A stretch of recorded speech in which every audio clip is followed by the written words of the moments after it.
investors anticipate higher inflation if former President Donald Trump regains the White House, partly because he's expected to push for tax cuts and a bigger fiscal deficit, also inflationary measures such as tariffs on imports. What is your view on the Fed then? Do you think they are keen to reduce interest rates as soon as they get cover to do that?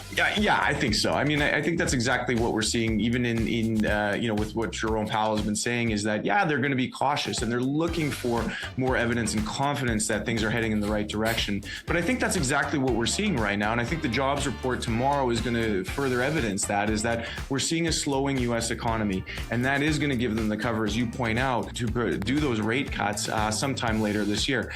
I mean, it's one of those situations where bad news is good news with these types of markets right now. So I think that that's exactly what we're going to see later in the year. And I'm optimistic about that. Tell us about your view on crude prices. Are they headed higher from here?